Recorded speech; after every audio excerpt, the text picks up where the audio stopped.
Hello everyone, I'm Rishi Prasad and welcome back to another episode of Racing Weekly, a podcast and YouTube show brought to you by Oddschecker in association with Bet365.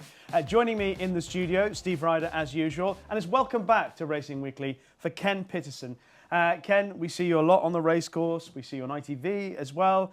What we'd like to know is from all your experiences in the season gone so far, has there been one horse that has made a really big impression on you for the future? Yeah, it was a horse I saw last year and he's blossomed this season. I mean, Factor File. I mean, I saw him first time at the DRF last year when he was second in the bumper. Then I saw him run the Cheltenham bumper and I thought, okay, make a nice novice hurdler, but really threw a spanner in the works and went straight over fences with him. I mean, I might be wrong, but he reminds me of Florida Pearl. When you get to see him, he's a good-looking horse, but he's got plenty of quality about him. And I was there at Christmas time when he won. Okay, there was a fence missing, but he looked good. And okay, it was a match last time out, but I think he's a future Gold Cup horse. You nearly said Gold Cup winner, didn't you? Nearly, but he could be the danger to whoever wins the Gold Cup this year. Well, in fairness, I think one of our recent shows, I suggested he's the second best staying chaser, certainly in his stable. I've got no doubts. He's very good. I mean, the time he clocked, his last victory was really good. So, he's got all the qualities and stay sound, get through this Cheltenham, and I think he's a very good horse. Another tick for Factor File. Steve, what's been happening in your world for the last week or so on the racing front? It's been going all right? Yeah, been going okay. I could be tipping a few more winners on the daily stuff for Oddschecker, but we had quite a good show last week. We had likes of Pictoria and Botox Hass that did the job for us, which was good. Proper Grade 1 performance from Pictoria. I thought that was brilliant. And then a few others have thrown their names into the hat for Cheltenham, and it might mean a bit of Willie Mullins bingo once again heading into the festival. Well, we'll talk more about the horses for Cheltenham. But one thing, a couple of things just to pick up on in the last 24 hours or so. We're hearing about ticket sales not going well for the Cheltenham Festival. And one other interesting item of discussion that's come up has been the assertion by seemingly people who you think have much more of an idea than we do, saying that, say for example, the pace of races in Britain, perhaps we go off too hard, which leaves our horses vulnerable in comparison to Irish horses. This is an article from the Racing Post. Harry Fry, Aidan Coleman, Lee Mossershead wrote it, suggesting that you've got a smirk on your face, Ken. What's going through your mind when you hear that maybe we go too fast in races in Britain? That's why.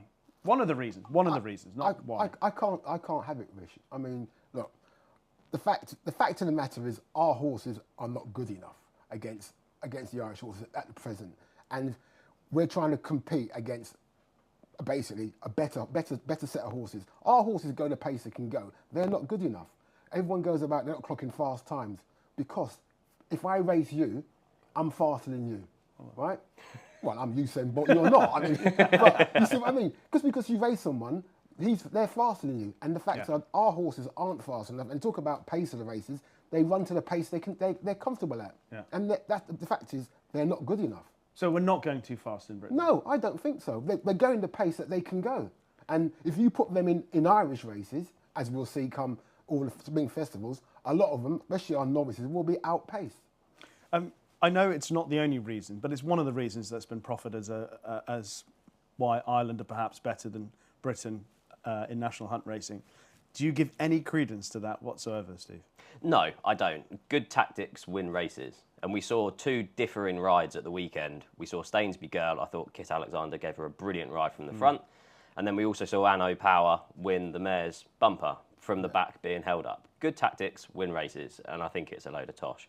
But on the separate point, I do think it's interesting. So speaking with Darragh Jacob, obviously he's now riding a lot more in Ireland for the green, the double green, and he has said that it is a different tempo in Ireland. So there is something in it, but if you're a professional jockey and you're set to ride into tactics, and they're told you to go prominent, I think you need to have a bit about you to be able to say they're going too strong in front. I'm just going to sit 2 or 3 off them. But just tell me, say for example, Galopin Des Champs was trained by Nicky Henderson, Paul Nicholls, whoever else. would he be as good a horse? This is the question that I would boil. This is the way I would work out Yeah. the difference between England and Ireland. So if Galopin Des Champs was trained by Nicky Henderson or Paul Nicholls, would he be as good a horse as he is in training with Willie Mullins? I would say yes, because he's just a class horse. So the difference is that he's just with Willie Mullins. Yeah. So if we want to narrow it down as to what's going on, we need to work out how those horses end up with Willie Mullins. And everyone in the last week or so, if you look at all the articles, a lot of them are talking about the recruitment policy of Willie Mullins and the network that he has. I mean, Ken, you probably have a better idea A than trainer most of us. said to me, the first winner is the winner in the sales ring. You win in the sales ring, you win on the track. If you buy a horse for 400 grand, it's got less fourballs or less problems than a horse you buy at 60 grand. Yeah. Because a 60 grand horse has got little things that are not correct. A 400 grand horse hasn't. So those things make your life training him a lot easier. The fact is, Willie Mullins wins. I mean, if you look at Willie Mullins' horses, a lot of them are not bought at the sales ring. Yeah. They're bought before they get there. So his recruitment is very good. From top to bottom, it's very good. And he's got those sort of horses because he's got a very good network. And I can remember, I can tell a quick story. Cheltenham, it was Cheltenham COVID year. And it was me and two other trainers were standing in the pre-prey ring and nobody else. And the trainer said to me, why the hell aren't the rest of the trainers here looking at these horses to understand how they can have those horses and we can't? What have they got that we haven't? Yeah. And he was saying, well, what we got to do is think outside the box. We can't go to the sales and buy them at the sales. So what we should be doing is try and buy them as youngsters. So try and think of different ways of getting those sort of horses in the yard before they come for public sale, because we can't afford them. Do you think this is the major factor in the difference? And it is all down to owners and who they send the horses to. So the Donnellys have obviously they've bought Sergino and they've bought Salvador Mundi from France, and they've sent one to Willie Mullins and they've sent one to Nicky Henderson. Is Willie Mullins sat there going, "Oh, I wish I had Sergino instead"? No, he's not, is he? No. He's got a brilliant amount of juvenile hurdlers that are sat there. The same thing with the Caldwell dispersal and Sir Alex Ferguson and the likes that have obviously stumped up for Caldwell Potter and sent him to Paul Nicholls. So it just depends who gets those horses at the sales. Last point in our intro chat. Ticket sales at Cheltenham seemingly underwhelming by normal standards. Is it simply the price structure? Well, talking from people, I've been to one 3 or 4 times this year, and a lot of people I know and people I don't know, just say the cost of going to Cheltenham is extortionate. They say to me, I can go to the Dublin Festival, and if I book it early, I can pay €55 for 2 days racing. He said, it's costing me 100 and 120 quid to go for 1 day at Cheltenham. He said, the cost of it, plus the travelling, plus the staying away, he's talking about £1,000 just for 4 days. Yeah, I mean, the both of you went to the Dublin Racing Festival. Yeah. Value compared to Cheltenham? Yeah, definitely. Yeah, we bumped each other in the airport afterwards. And I've just looked it up now. It's £112 for a club ticket plus £2.50 for like a booking fee. So you're looking at £114. Like Ken said, we book every year to go to the Dublin Racing Festival for the 2 days. We book the hotel a year in advance, and it's so much cheaper than buying a Cheltenham ticket and a hotel anywhere near Cheltenham on the day. Yeah, the ancillary costs, as you guys are saying. Well, it's all about pricing, Rishi. I mean, if you want people to come, you've got to price it accordingly. And if you price it accordingly, people will come. Just the one slight thing was that last year I went to Warwick, right? And it was Monday and Friday, and I came and I thought, Jesus, there's a lot of people here. 5 a Friday, right? Normally they get about 1,800 people in. They had 3,500 people in. Yeah. Only charge them a £5. So if you price it right, people will go. There's times where I'll flick on racing TV or one of the racing channels, and I'll listen for the crowd, and I'll go, wow, what's happening at this meeting? And then they say, oh, all the students are in, and they're back this day. But the atmosphere is just so much better, and it is all just down to price. Well, hopefully people are listening. I mean, not just to us, but just to what the customers are saying. All right, and that's enough for our intro chat. Coming up next on Racing Weekly, Racing Recap. And we start at Ascot on Saturday, and of course the Grade 1 Ascot Chase won in some style by Pic D'Orhy. Obviously there was a lot of attention on L'Homme Pressé and the fact that he's been beaten in his Gold Cup trial. What was the takeaway for both horses for you, Ken? For me, disappointing with L'Homme Pressé. I mean, I thought he was the best 3-mile chaser we've got, and I thought even though 2.5 miles taken on Pic D'Orhy, I thought he'd be better than him. right? I just, maybe I'm blinkered or whatever, but I thought he'd be better than him. Then you kind of dig down and you look at, well, I did look at it at the time and I tried to ignore it, but you look at Venetia Williams' record this year. She's one winner this month and she's had 5 winners for the whole year. My football team's won more than that. So it just shows she's not in great form. What team's that? At Leeds United. Oh, congratulations. Thank you. Unbeaten this year, just put it in. Yeah, I mean, she's just not, her horse has not been in great form, but for me, he didn't ever looked happy. He never travelled like he did at Lingfield. He shifted a little bit to his left at the fences, so I expect that a little bit, but he just never looked happy at any stage for me, and in the end, full marks to Harry Cobden. I mean, he went out with a plan, he made the running, and he literally blitzed the other opponents. I thought it was a very good tactical ride by him.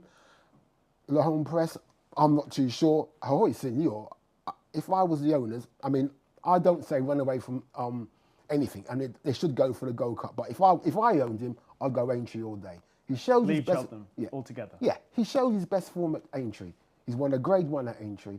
He loves a flat track that time of year. I think Aintree would be made for him. His jumping was a lot better on Saturday, even though he wasn't up front. So for me, I'd go Aintree with him. But yeah, overall, I was disappointed with Le Home Press. All right. So you think L'Homme Presse's Gold Cup chances were compromised? Vanished. I can't. Not on the back of that performance. Brutal, I think. Steve, what do you think about that? I mean, both of us on the show last week, we were concerned about the fact that he was going right-handed, jumping left. And that is what happened during this race. I mean, it probably didn't affect the final result because I don't think he'd have won anyway, but it definitely didn't do him any favours. He wasn't for me in the Gold Cup before this race, and he certainly isn't afterwards. The handicap has actually dropped in £2 to a mark of 168 following that run as well. A lot has been made of the rides from Charlie Deutsch and Derek Fox, but I wouldn't take away from the performance of Pictory. I just thought he was absolutely brilliant, and I thought the ride that Harry Cobden gave him was awesome. We thought we'd relish the conditions, and that's exactly what it is. He has 2 big targets for this season. This was the first one. The second one is trying to retain the Mellon Chase, and he should have a massive chance in that. I actually had a look at it afterwards and kind of loaded the King George market for next season because I thought it's quite interesting. Obviously, Ile Francais takes a lot of the market out. Everyone thought at the time it would be him against Gaelic Warrior, but obviously we don't really know what to expect with Gaelic Warrior anymore. Pictory's 25-1 with Bet365 for the King George next year. Now, the only thing with that is I think Harry Cobden's really important on him. You remember as a novice chaser, he took a couple of heavy falls, but his jumping's really got better following that run. And yeah, he's 25-1 for the King George. Obviously, this is miles and miles out, and I'd want Harry Cobden on. And obviously, you've got the Brave Man's Game, who obviously is really well suited to Kempton, but he was beaten in the race last year, and I think Pictory's going the right way. He's still only 9, like he's been around forever. Yeah, I wouldn't put anyone off that. What about Gaelic Warrior with 3 miles around Kempton? I wouldn't fancy him. Okay. We'll see what he does next time. He needs to come back after the way he ended the race. I mean, he might have been something must have been wrong. Yeah, something he needs to show that the way he cut out. Something must have been wrong. I can't write L'Homme Presse off after that. I must admit, I actually. So maybe because how we previewed the race last week, we kind of. My thing was that he would be out of his comfort zone because of how the race would pan out. Because Harry Cobden will be in front on the rail every time he jumped a fence. He's going to go slightly ahead of him because he was so good, Pictory, that it just put the tempo of L'Homme Presse out of sync. But what I enjoyed was the fact that he still kept rolling. And the entire situation, as you say, right at the start of your assessment of it, you said, I thought he was the best 3-mile chaser. Yeah. I think he still is the best 3-mile chaser. He's definitely not the best 2.5, 2-mile 5 chaser. And I still think he ran like a horse who could still be the best 3-mile chaser. And if you watch the race again, when he beat Protectorate at Lingfield, he was actually going away from Protectorate at the end. He's a strong stay. Yeah, but how good's that form now? It's his comeback run. I was well and truly happy with his run because I didn't think paddock-wise he was 100% fit that day. At Lingfield. Lingfield, there's bits to work on. He looked better at Ascot, but I was just disappointed. I mean, I had so much hope for the horse because I kept saying this was going to be the main danger and vanished is the word. Vanished. Is what I've done. Chances vanished. It is worth looking back because obviously they met in the Scilly Isles last year. I'm just going to load it on here. So in the Scilly Isles at Sandown, L'Homme Presse beat Mr. Coffee by 21 lengths with Pictory a further 6 lengths back in third. That was on a right-handed track over 2.5 miles. So has Pictory progressed? Has L'Homme Presse regressed? I don't know. Well, I think that Lompresse needs a different type of test now, and also to go the other way to be at his absolute best. I think he's going to be better. We said it last time. He jumped left-handed. The last 3-4 runs now, he's run that way. He's jumped left-handed. It's compromised him. It might compromise him a little bit, but when a horse is as spot on as Pictori was, then it's enough to put 4 or 5 lengths at the end of a race. I mean, at the moment, so Galopin Des Champs, this is 10-11. This is not the non-runner no bet. Yeah. Fast or So 6-1, Shushkin 9s, Jerry Colombe 10s, Lompresse 11-1. Okay, so you think that Jerry Colombe and Shushkin are better candidates for the Gold Cup than Lompresse? I wouldn't discount Fast or Slow. Okay. Well, no, I'm saying two closest to him in the market. Yeah, I mean, look, you know how much I thought of the Gold Cup, and I've always rated him from the time I've seen him. But Fast or Slow, I said to people when I was at DRF, did he look like this last time you saw him? Because I didn't think he looked fit. I thought there was definitely room for improvement fitness-wise, and the trainer wasn't too concerned that he got beat. So I think there's definitely room for him to improve fitness-wise. Okay. If he will beat Galopin Des Champs, it's a different matter, because I don't think he will, but I think he will get closer. All right, okay. I thought now's a good time to go in again on Lompresse. Each way. I mean, Galopin stands over everything else. The Kingwell Hurdle, Nemean Lion won what I think in the end was a very winnable opportunity for a horse like him, you know, that you can rely on, where 1 or 2 others didn't turn up. Ground conditions were key to this race, weren't they? They completely went against Roubaud, whose chance was done before they started. The drift kind of told that, and Nemean Lion was backed off the boards, sent off 6-5, and never really had a moment's worry. Colonel Mustard, I know, was closing within a length and a half at the end, but he was well on top, a comfortable winner. He'd shown form over further, obviously finished second in the Lanzarote Hurdle previously. Apparently will miss Cheltenham and head to... They mentioned the Aintree Hurdle, but that looks quite hot this year. I think they'll probably go to that grade 2, 2.5 mile at Fairyhouse, because I think that will suit him really, really well. The handicapper was impressed. They put him up 6 to 151. So, yeah, he's well entitled to go there. And nice horse, but just probably below the top grade. Yeah, definitely. I mean, he ran well in the Greatwood. He's got good, decent handicap form. He's come on and won this race. There wasn't a lot of strength in depth. I mean, Colonel Mustard's not won a race since 2021 when he won the maiden hurdle at Galway. So that tells you what sort of form you're dealing with. But he's a horse that really tries, and he deserves a grade 2 success on Saturday. Okay. I didn't think there was a great deal to take out of the race other than what we'd said. No. Perhaps a bit more to take out of the Rendlesham that took place at Haydock. Botox has won, obviously, Butch, who... whether the form of the handicap winner at Cheltenham is as strong as I thought it would have been at the time. But Botox seems to just be a solid marker, but I think connections are swaying as to whether or not they want to go to the festival. Yeah, Gary Moore not the lover of the Cheltenham Festival, so I can see where he's thinking. It was a good performance from Botek. He had the form in the book, he backed it up with a good performance there. Butch's form at Cheltenham hadn't really worked out, so I was surprised he's as short as he actually was on the day. But yeah, I mean, Aintree would be more his chance of especially over 3 miles. When they've all had a dust up at Cheltenham, he'll go there at Aintree nice and fresh. Yeah. So I can see where Gary Moore's coming from with him. Yeah, it seems a sensible option for Botox Hands. Yeah, I'd just be slightly concerned if it was a better ground. We often get better ground at Aintree, and I think he's better on softer surface. This was a career best on figures, and it was a good performance. Butch actually ran better than I expected. We obviously touched on the form of that Cheltenham race last week. I'd be more inclined to go French Champion Hurdle with him. I think obviously you'll get the softer ground over in France. That'll probably be a better race, but as a result you'll probably get a bigger price. And I think you could spring a bit of a surprise there. But yeah, nice performance, and just showed his liking for Haydock and soft ground. Haydock and soft ground suited man. Gavin Cromwell, incredible.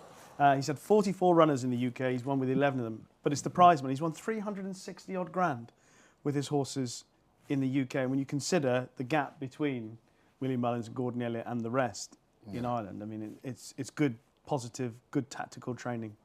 Yeah, so I ran the same figures as that, and that's from April 2023. I think if you drill them down further and actually start from October to now, it'll be an even better strike rate. He's just targeted those even better. October, he's had 11 winners in England since October. Yeah. He's had 7 at Cheltenham.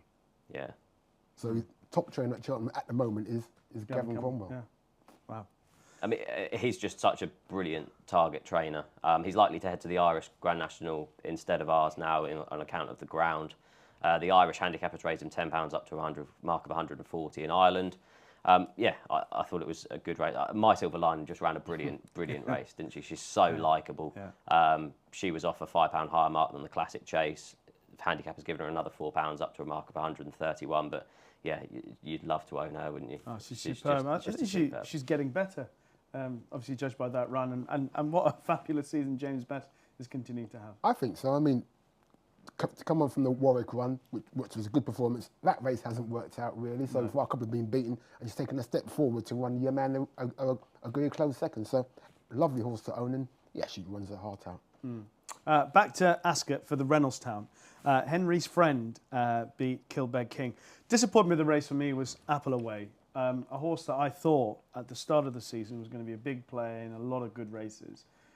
I spoke about it last week. I thought she went off too hard in the race at Warwick. Yeah. And I think that maybe left a little bit of a mark on her. I mean, Didn't look it in the paddock, I must admit. I mean, she looked brilliantly. The place was flooded with the owner's colours. There was loads of people with hats on, and she looked the part. But I was a bit disappointed. I mean, she come into the straight. I thought, oh right, kick on, go, and she found zero off the bridle really. Disappointed, but full marks to Ben Jones and Ben Pauling. Yeah. I mean, they had a brilliant Ascot. They could have had 4 winners, but they had 3 winners. I mean, Henry's Friend is a progressive type. I like the way he's progressing with his races. Probably not go to Cheltenham. I would doubt he'd go there. I mean, I think Alberta's Friend's the last horse to do the double, and that's years ago. So yeah, he's more. I think Aintree would suit him better, but he's a horse that I think is progressing with racing. All right, what was your view of that, Reynoldstown? It was a bit of a mess, wasn't it? It was a messy race on paper beforehand, and it kind of was afterwards. Brave Kingdom jumped left-handed, made a bad mistake. That was his chance gone. And then it was Apple Away's chance, and she then jumped kind of without fluency. I don't think she really makes mistakes, but she's just not fast. Not fluent enough, is she? Away improved from her the jumping fences. from race 1 to 2. And, Kilbeg King kind of proved that Corto Star run was no fluke, and it meant that it was a good finish to the race. The runner-up, so Kilbeg King, they've booked Will Buddick. He's now going to head to the National Hunt Chase, 14-1 with Bet365. So they've got in early and booked one of the best UK amateurs for the ride. So he'll probably go up in people's estimations for that. Henry's Friend won it in first-time cheap pieces, showed a good attitude. I think that helped him towards the finish. Like we said, that was the second leg of a treble for Ben Pauling and Ben Jones. A fantastic day for them at Ascot. The handicap was impressed, up £8 to a mark of 142. I'd be inclined to kind of target the old Hennessy for him next season. I think that would be a race that would kind of suit him quite well. All right. 3 under through 5 won the Swinley Chase. Off a mark of 152. He's 25-1 for the Grand National. I like the way he does it because he doesn't do a lot once he gets to the front. I mean, brilliant, Harry Cobden on those 2 winners, and especially on 3 under through 5. Yeah, a lot was made on Harry Cobden's ride on Pic D'Orhy, but I thought he was brilliant in this. It's a horse who's a bit quirky. You need to keep him involved, and he pressured Chamblou the whole way. Chamblou, ironically, probably didn't take him far enough into the race because he took it up at approaching the last, did his kind of idling at the finish, and just managed to kind of cling on at the end. I think better ground's important to him, so yeah, I'd just kind of keep that in the back of the head for what you then have a look at backing him next. The options would be the Grand National, the Scottish National, and the Bet365 Gold Cup at Sandown. But yeah, I do think ground's important for him. We obviously got the value with Victorino. I put him up on 8-1 on the show, went off 2-1. Just made a couple of bad mistakes down the back, the 11th and the 12th, and it just kind of put him on the back foot. We kind of touched on the Venetia Williams stable form. He kind of made a big move to get back into it, and I thought, oh, here we go, round in the straight, but it just kind of put pay to his finishing effort. Yeah, a bit disappointed with that. I thought the way the race panned out, they didn't allow too many to get into it, so I thought actually Victorino's run for the future, when the stable's perhaps in better form, actually wasn't too bad. Yeah.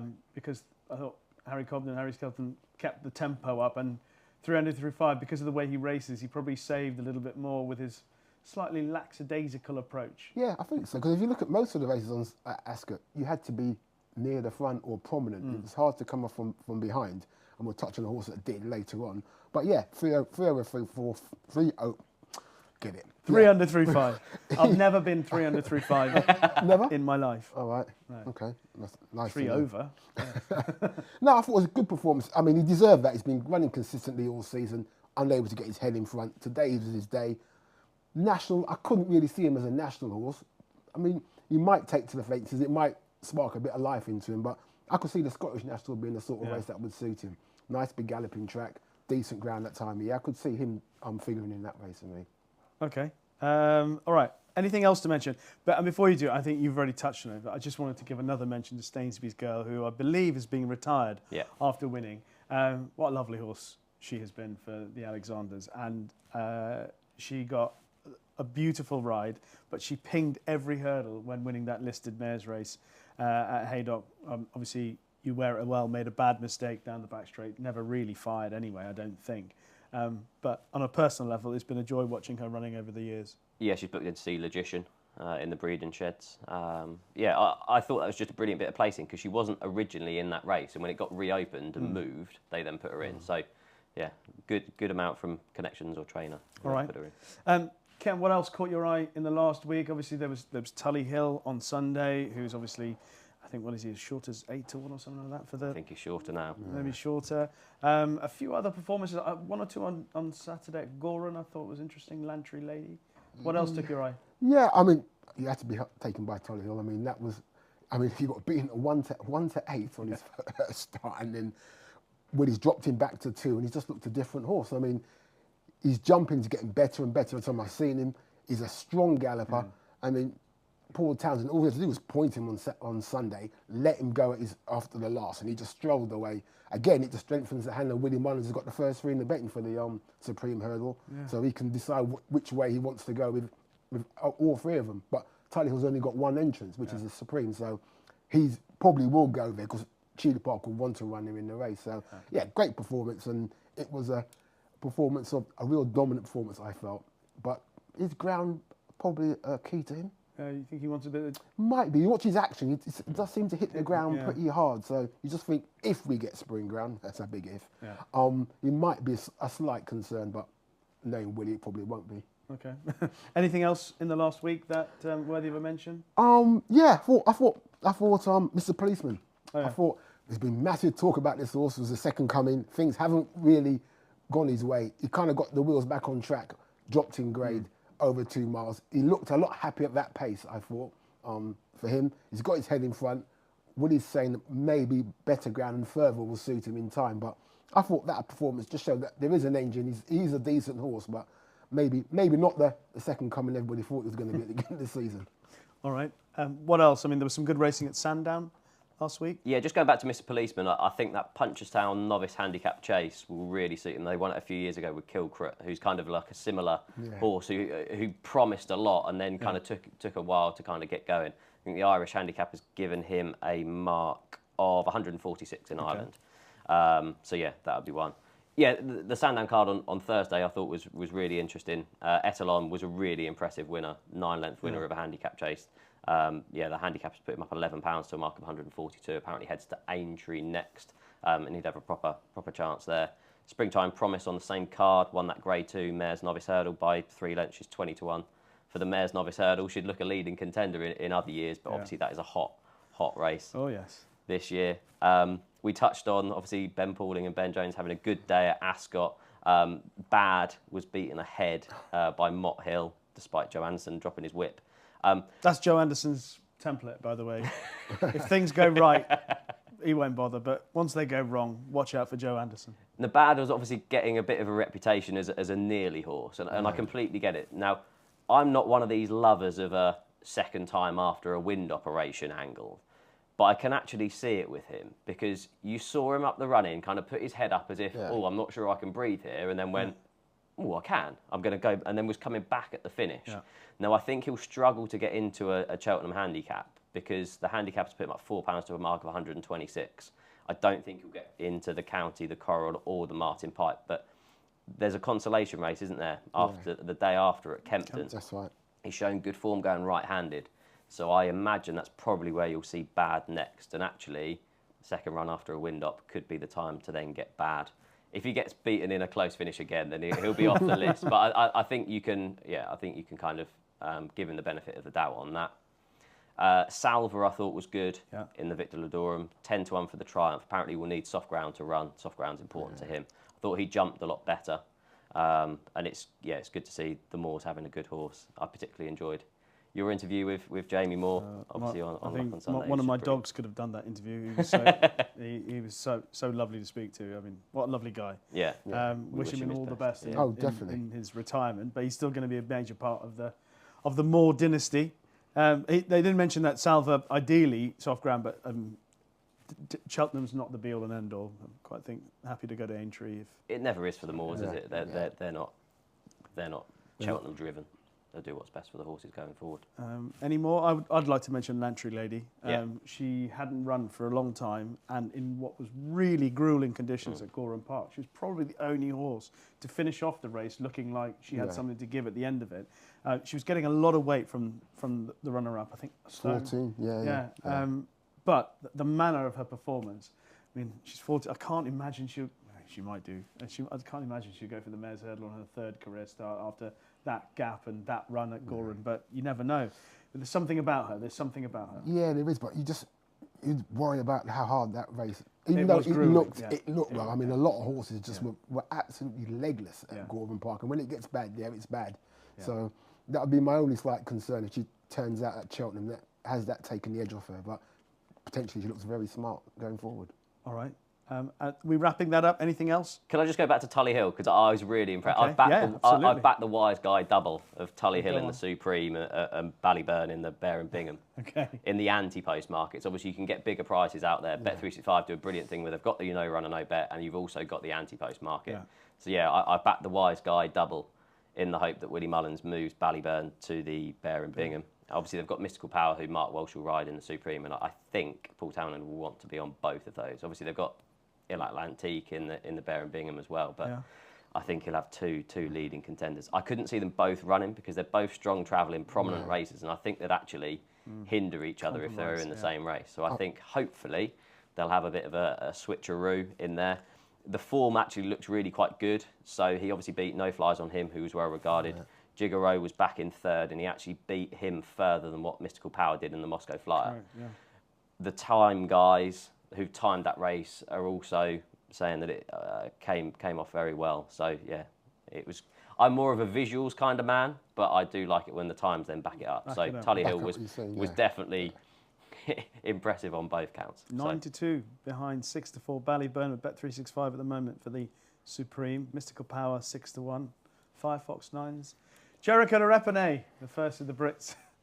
No, don't fancy him. I still think he's I think he's a horse that's going to be nice in time. But when you've seen those, well, that's the thing. I mean, Ballyburn, Tully Hill, Mystical Power, each Firefox. of those three could go off favourite for the Supreme. It's possible. All really quality horses. Yeah. I do also think people are discounting Tully Hill for that first run. But at the time, Willie Mullins novice hurdlers were getting beaten. Ballyburn got beaten. It was over 6 furlongs too far. So if you look at it, Gallopin Des Champs beaten first time up. Factor Flower beaten first time up. Yep. Most of these good ones get beaten first time because they're not ready, and they kind of progress as the season goes on. So that wouldn't worry me at all. What happens first time up is only a precursor to Again, with some of them, he's learnt from that. A mistake he made with Gallopin was probably not having him up in the front. He changed that next time. He went up near the front. So it's a learning curve. Even he says it. So. Well, interesting chat. That's been our racing recap for this week. Now, before we get into our weekend preview, just to let you know that our sponsor, Bet365, have an ITV Racing price promise. They'll not be beaten on price on any horse for all UK and Irish races shown live on ITV Racing. Full T's and C's can be found on the website. And just to remind you that tickets are now on sale for our live Cheltenham Festival preview. It's at the King George Pub in Chiswick on the 6th of March. Steve, myself, will be joined by Gavin Lynch, Willie Twisted-Davies and Pat Cooney. The tickets are £15 and they'll include a pie and a pint. No doubt in high demand, so please get your tickets as soon as you can for the 6th of March, the King George Pub in Chiswick. Now it's time to look ahead to the best of the action this weekend. And I suppose the main focus of attention will be on the Ida Chase, that gruelling test as we expect up at Newcastle. At the moment, Anglers Crag heads the market, 7-2 with Bet365. Amazing turnaround from this horse. I remember Tom Scudamore telling me that he was going to ride him at Foss Last one day and he thought he was going to be a certainty or in a handicap hurdle. And he travelled well. It was after a long way. I just thought, he's a bit of a hole in that horse. He's gone to Brian Ellison now and he's 3 from 3. What's going on with Anglers Crag? Change of scenery, change of routine. It happens to a lot of horses that they just change of form and going somewhere else. I mean, Brian Ellison's obviously found the key to the horse. I mean, he's done nothing wrong since he's been there. A horse who looks, he's progressing now that he's with Brian Ellison. So, yeah, good performances.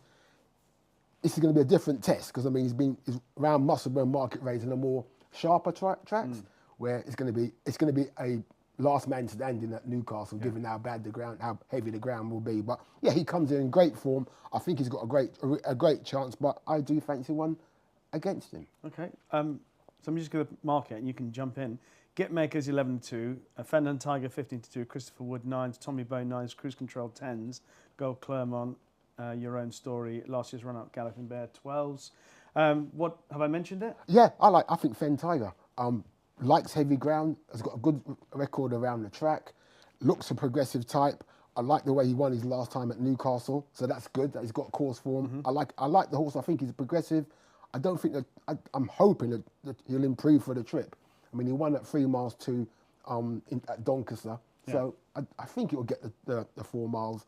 Like him, another one I thought at a price was Cruise Control. Again, I thought he was interesting coming there each way. Again, he's got decent course track. So those were 2 I fancied against the favourite at the odds. I thought Cruise Control was interesting because he looks like the trip might bring out a little bit more. But you never know. You don't know because he's never even tried anything excess of 2.5 miles, I think it is. So yeah.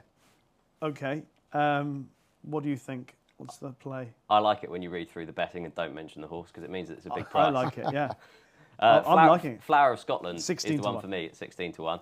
Sandy Thompson's really hit some form recently. He's currently operating a 30% strike rate. Everything he's running really, really well. He has form over this 4 miles, and like Ken says, this is going to be an absolute grueler in the conditions.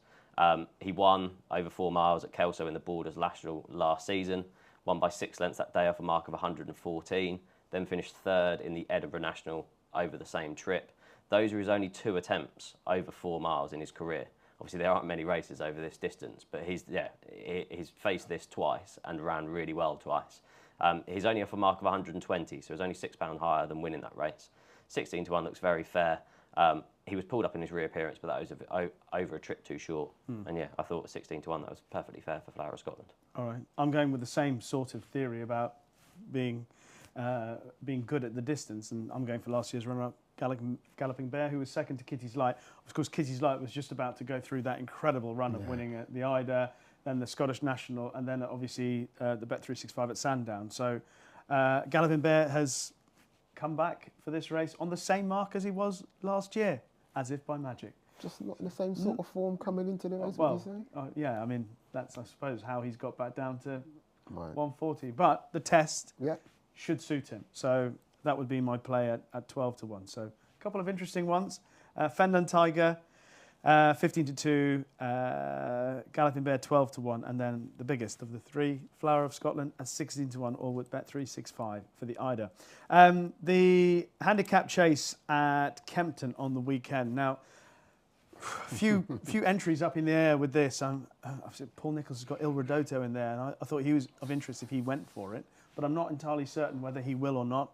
So Paul Nicholls talking about what he's going to do with putting Freddie Gingerlon at Cheltenham this morning. So you got any idea of how you're going to play this race? I think the first thing to mention is the favourite Phlegmatic will probably want better ground, so I think it's going to be soft. So I think he's probably going to be a bit of a vulnerable favourite towards the head of the market. Tweed Skirt was the one that I thought was quite interesting for me. Has good form at Kempton. Comes in the back of into this race off the back of a good run behind Marie's Rock at Doncaster, back over hurdles. She's ran 3 times at Kempton in her career. The first of those was a 32-length win in a mare's handicap chase last season, albeit off a £20 lower mark. She then finished 4th in the Pendle Novices Chase on this card last year behind Solo, which was a good effort. and then beat Strictly a Dancer by 5 lengths at Christmas off a mark of 133. So her 3 runs at Kempton have all been very, very good. Yeah. The handicap has raised her £8, which is fair. And then Connections just targeted Black Type last time. She finished 3rd behind Marie's Rock, got the job done behind You Wear It Well and her back over hurdles. As long as that hasn't hindered her going back chasing this time, I think she's sure to run around 13 to 2. Yeah, 13 to 2 with Bet365. Phlegmatic 9 to 2. Forward Plan 5 to 1. Lord Baddesley is 13 to 2. Bow to Greatness 9 to 1. Il Ridotto's 9 to 1. 10s bar those. Ken, what do you think? Il Ridotto trip would be a slight concern. Phlegmatic, I mean, he ran well last year, but last year was a better race. It was top weight was frozen off 160. This year it's going to be Al Dance with 152, so slight drop in grade there. So that would probably suit him, but I agree the ground may be a concern. I thought Forward Plan was the one was like this. I thought it was a good run last time behind Annual Invictus of Chris Gordon's, and his horse was starting to come back to form. Thought it was a good effort there. I just thought he comes here on the back of 2 decent efforts in a fairly open race, which I wasn't madly keen about anything, but I thought I'd go for a horse that's coming in form, and he kind of fits the bill. Yeah, the only reason I mentioned Il Ridotto is because you look through all of those horses, they're all pretty much exposed. Yeah. There was nothing that had enormous upside to, going to improve. Whereas I thought he might improve, step up and trip. And he's been running so well in tough competitive races at Cheltenham. He's done a lot of racing, obviously going left-handed, Cheltenham. But he's actually won a couple of races at Pau in France, so he can obviously go the other way. So thought if he ran, he would be interested. Obviously, Kitty's Light is in there. The Ida Chase winner is in at 12 to 1 at Kempton on the weekend. Then they're the series of the races for novices and the juveniles. There's the Pendle, the Dovecut, and the Adonis. I'm going to spin through them. I'll come to you first, Ken, for the Pendle. And what's taking your fancy? I mean, Nickelback is in there, and if Nickelback were to run, apart from anything else, it'd be quite exciting watching Nickelback run again.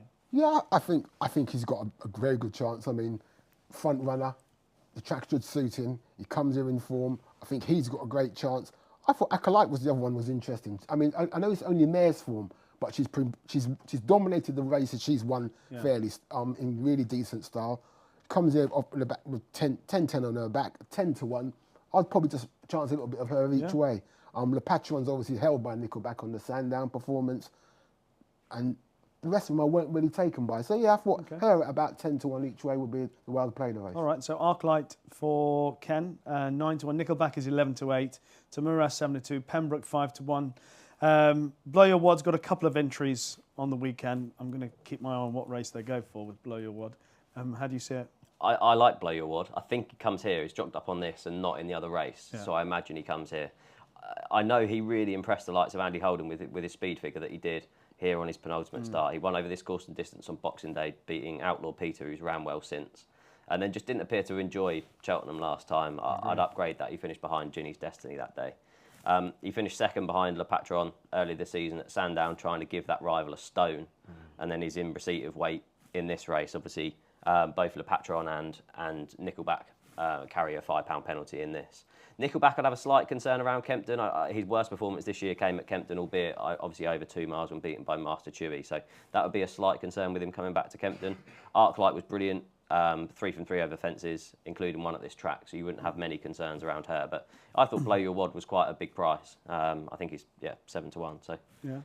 I like Blow Your Wad as well. He's had 2 runs at Kempton, 1 over hurdles, 1 over fences, and both times have looked good, impressive in both those runs. I think he enjoys Kempton, so I think whichever race he runs in, but if he does go in the Pendle, then I like him. The Dovecut Novices Hurdle has Lump Sum as a 7 to 4 favourite, Fiercely Proud for the Paulings 9 to 2, Panjari 11 to 2, Secret Squirrel 6 to 1, 15 to 2, bar those. Who's going to win that? Have I mentioned the? You have. Okay. I thought you. I didn't think you were for Blow Your Wad. You just managed to creep down low enough last time to be able to get to the 7 to 1. I like Panjari in this. Obviously, Connections won this with Rubo last year. He's taken a while to get a hang of things. Panjari finished 3rd behind Go Dante in a handicap hurdle at Cheltenham in December, and then disappointed at Musselburgh on New Year's Day. But he was much better last time when winning that Scottish Supreme. That was first time cheap pieces that day, and it just really helped him. Won by 8.5 lengths. It seemed to really make a difference. He's only rated 127, so we will need to step up again.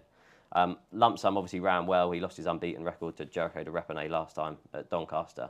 That run arguably sets the standard. But yeah, at around 7-4, I could leave him. And I just think Panjari is quite a big price. All right, Panjari. Secret Skrill.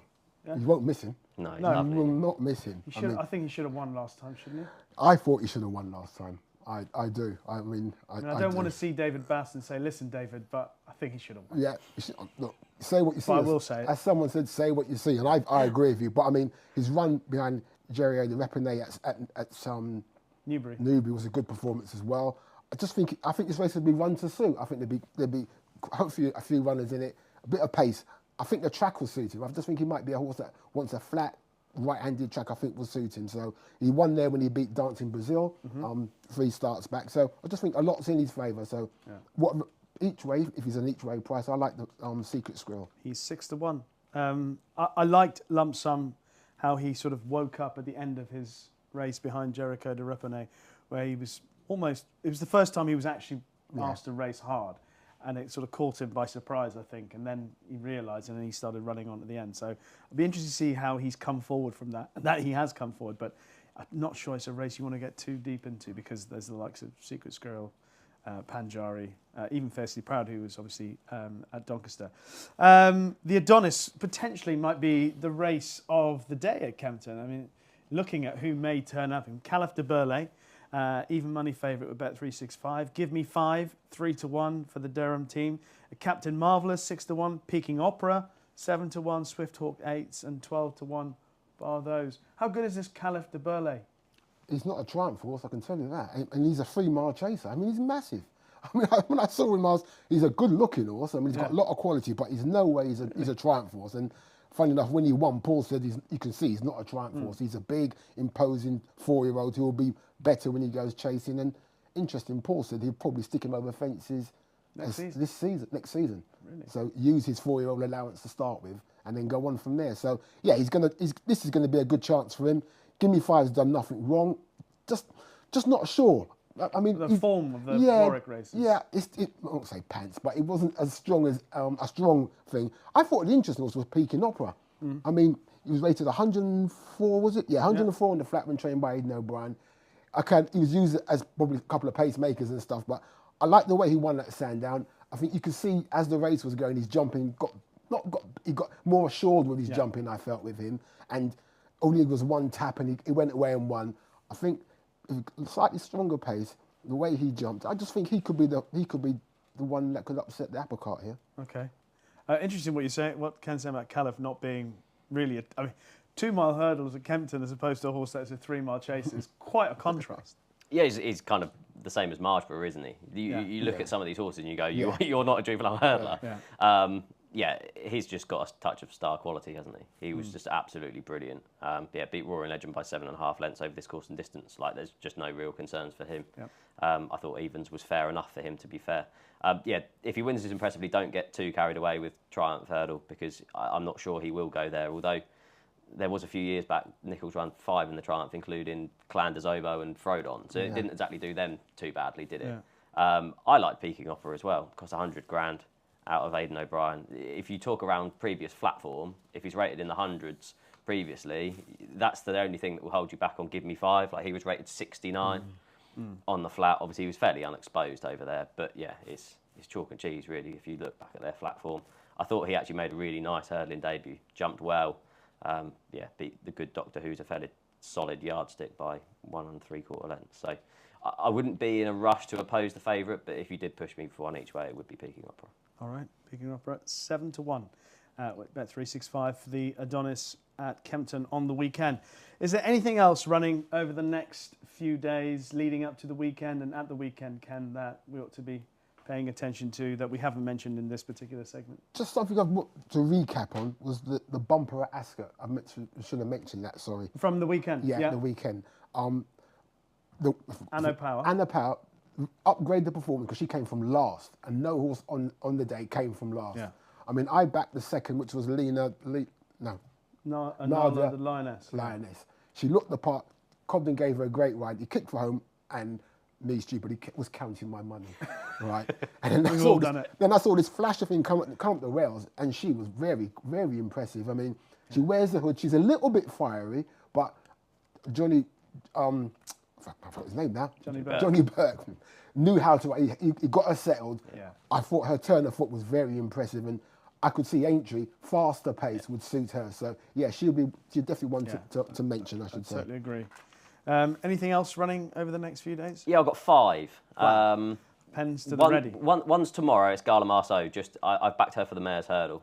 I was really encouraged. I know she was a beaten favourite, and I knew she was beaten at odds on at Doncaster. Yeah. But I was blown away. We had Paul Ferguson on the first show, and we both said that run in France over 2.5 miles at the end of last season was just brilliant. She's around 9-1 with Bet365 in the no runner, no bet market. She's declared for the Quevega Mares Hurdle at Punchestown on Wednesday. So depending on when you're watching this, I could look very clever or very stupid. Yeah, the step up to 2.5 miles will definitely suit her. Obviously, Lossiemouth will be difficult to beat in the Mares Hurdle, but I'm not convinced that they'll be able to be closer together over 2.5 miles. I think Lossiemouth would definitely beat her over 2, but 2.5 miles at Cheltenham with that stiff finish, I think will really suit Gala Marceau. So yeah, keep an eye on her on Wednesday, and then yeah, I've backed her each way for the Mares. Another one to keep an eye on is Harmonia Maker. She's currently 12-1 for the Mares Chase. She's entered in a listed Mares Novice at Thurles on Thursday. She's a bit inconsistent. You don't really know what you're going to get with her. But yeah, she was really good last time at the course. So just keep an eye on Harmonia Maker. That market is dominated by Dino Blue, who again is one who's slightly suspect over the trip. Could look a little bit vulnerable. So yeah, if Harmonia Maker runs well in that on Thursday, should then be able to then run well. Staffordshire Knot was bought for €510,000 at the Caldwell Dispersal. He's entered for the Grade 3 2.5 mile novice hurdle on the same card. He won by 21 lengths last time. He's currently 16-1 for the Bear in Bingham. So just a few to keep note of for the next couple of days in a nod towards Cheltenham. Okay. There's a Pertemps qualifier at Chepstow on Saturday. You'll remember this race last year. It was Thanks for the Help, won in impressive style for JP McManus and David Pipe. He's in that again, but this year off a £10 higher mark. We haven't really seen him since that race. Disappointed in the Pertemps itself at the Cheltenham Festival, but he'd be disappointed. He'd be interested if there. And another entry in that race is Monmoral. I think they've kind of shelved chasing for him, so it's interesting if he then qualifies what he'll then do at the Cheltenham Festival. But then one to actually back on Saturday, if declared, would be No Ordinary Joe in the 1:15 at Kempton. It's a 2 mile 5 handicap hurdle. Now this season has been a bit of a disaster. He was pulled up on his chasing debut in a Grade 2 behind Hermes Hélène at Newbury. And then he finished midfield at Doncaster last time over hurdles, given an eye-catching ride by Mark Walsh. Interestingly, if you look back at his last 2 runs on soft ground, they came in when he was second in the Martin Pipe off a mark of 134, and when there was a win here over 2 miles off a mark of 134. He's back down to a mark of 140. So I expect to see an improved effort for him on soft ground at Kempton. Got good Kempton form. This step up in trip would then suit him. Doddy the Great's also in that race. Now, I quite like him for the Coral Cup, I said last week. I thought he was staying on well in the Betfair Hurdle. But that would be 3 runs close together for him. So I imagine they were just kind of giving him an entry. But No Ordinary Joe, yeah, would take my eye in that 1:15 at Kempton. You've convinced me on that. I like the thought process behind that. One of those Henderson horses in a handicap at Kempton is kind of a no-brainer, so I like that. So Gala Marceau, Harmonia Maker, Staffordshire Knot, that's all in Ireland Wednesday and Thursday, and then Thanks for the Help and Monmoral, keep an eye out for that. Chef Paul Nicholls has said that they've shelved the chase and they're hoping to get Monmoral qualified for the Pertemps. That's obviously the reason why he's running there. And no Ordinary Joe. Yeah, okay. I think that's it for our weekend preview. So hopefully, somewhere along the way there, we've mentioned something that's going to win. Now, before we get our best bets of the weekend, just to let you know of a free-to-play 6 horses challenge. It's available every weekend with prize pools available for 5 and 4 correct predictions, as well as a jackpot for all 6. T's and C's apply. So, it is time to put Steve and Ken in the spotlight for their best bets of the weekend. Ken, as our guest, you go first. No pressure in giving us an absolute certainty. Well, I don't know about a certainty, but I'm going for Mount Tempest in the 3:45 at Chepstow. If you watch the race at Sandown, he was so unlucky not to win that. I mean, he jumped really well, and they had doled off the pond fence. Just as he came to the pond fence, they were going to go to the inside, Yeah. and a loose horse came and literally pushed him towards the fence. Harry Skelton had to pull him round. And the time he got back and got him level, he just had too much to do. I mean, he jumped the second last in front, he jumped the last in front, but the ground he lost being pushed out may just have cost him the race. So he's been dropped in by the handicap for that run. He goes at Chepstow today on Saturday. I think he's got a decent 345 at Chepstow? 343. 343. Yeah. It might go up for 345. Tempest at Chepstow. And Steve, yours? I'm going to go for one at a big price. I'm going to go for Flower of Scotland in the Ida Chase. Yeah. Like I said, Sandy Thompson's really hit some form recently, currently operating at 30% strike rate. This is going to be a big test, 4 miles on pretty much heavy ground. He's ran twice over 4 miles in his career. One of those came when winning the Borders National of a mark of 114. He's only £6 higher in this. The other was when third over the same trip in the Edinburgh National. So I think he's overpriced because of that pulled up on his reappearance. And I think this 4 mile trip in the Ida Chase will really see.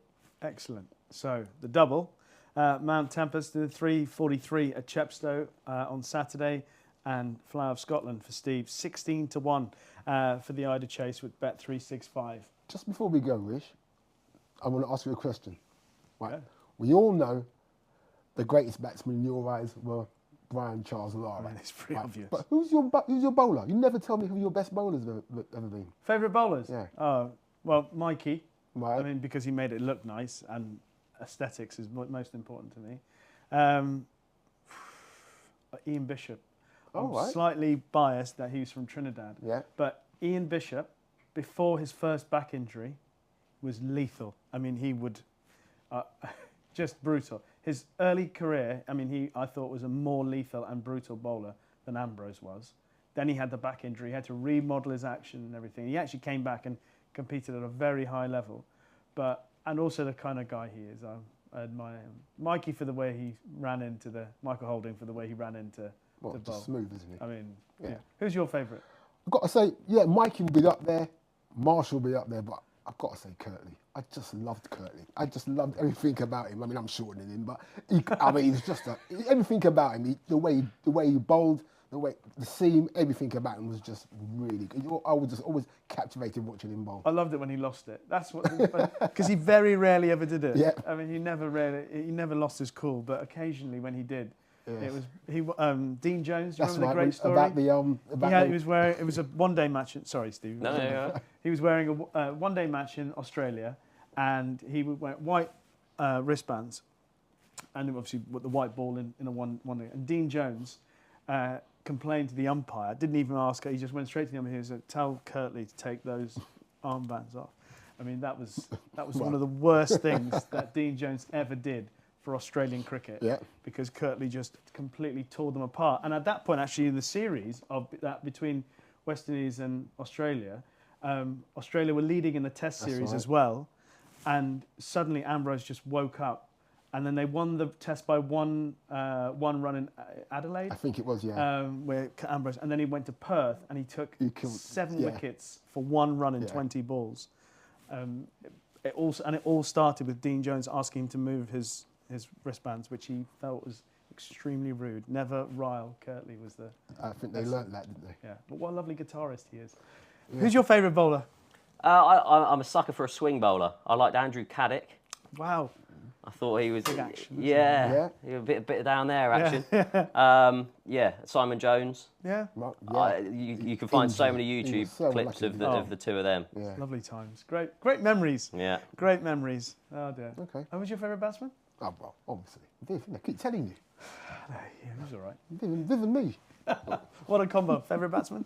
I liked Alex Stewart just because of how awkward he was. How many times he would tap the crease? Yeah.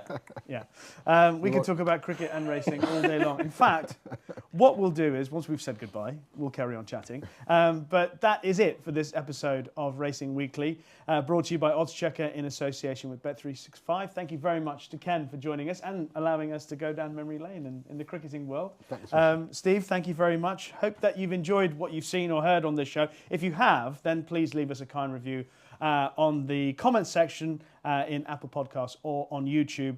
We're back next week. Dave Ward is going to join us to look ahead to all the action on the weekend, look back at what we're seeing this weekend, and of course, no doubt, we'll be chatting away about the Cheltenham Festival. It is inevitable. Thank you very much for joining us on Racing Weekly. Bye-bye.